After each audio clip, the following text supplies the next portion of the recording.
ఓం శ్రీ జ్ఞాన సరస్వత్యై నమః. ఓం నమ శివాయ. అందరికీ నమస్తే. ఆ పరమేశ్వరుడి కృపా కటాక్షాలను అనుగ్రహాన్ని వెంటనే పొందేటువంటి ముఖ్యమైన మంత్రాన్ని ఇప్పుడు మీకు తెలియజేస్తాను. ఆ మంత్రం ఏమిటంటే,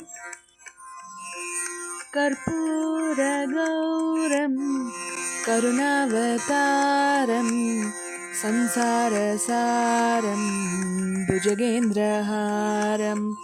కర్పూర గౌరం కరుణావతారం సంసారసారం భుజగేంద్రహారం. సదా వసంతం హృదయారవిందే భవం భవానీ సహితం నమామి. సదా వసంతం హృదయారవిందే భవం భవానీ సహితం నమామి.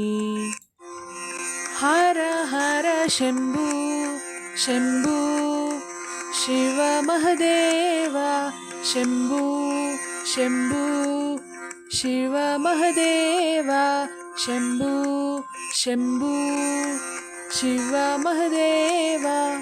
ఈ మంత్రం అర్థం ఏమిటంటే, కర్పూరం వంటి తెల్లనివాడు, కరుణాస్వరూపుడు, పామును మెడలో హారంగా ధరించి ప్రపంచ ఉనికిని సారాంశాన్ని తెలియచెప్పిన ఆ శివ పరమాత్ముడు ఎల్లప్పుడూ నా హృదయంలో నివసించే శివపార్వతులకు నేను నమస్కరిస్తున్నాను.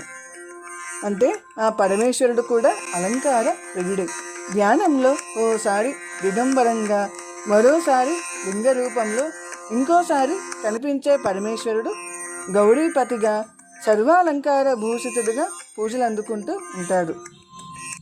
దీన్ని వామదేవం అని అంటారు. మిగిలిన రూపాల్లో కనిపించని విధంగా శివుడు అలంకారాలతో పక్కన అమ్మవారు, విఘ్ననాథుడు, కుమారస్వామి, నందితో కన్నుల పండుగగా కనిపిస్తాడు.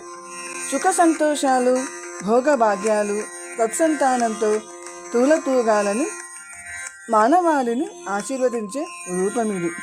ఆలయాల్లో మినహా ఇంట్లో ఎక్కువగా పూజించేది ఈ రూపాన్ని. ఈశాన్య ముఖంలో కనిపించే పరమేశ్వరుడు అత్యంత ప్రియభక్తులను మాత్రమే అనుగ్రహిస్తాడట అని దీని యొక్క అర్థం.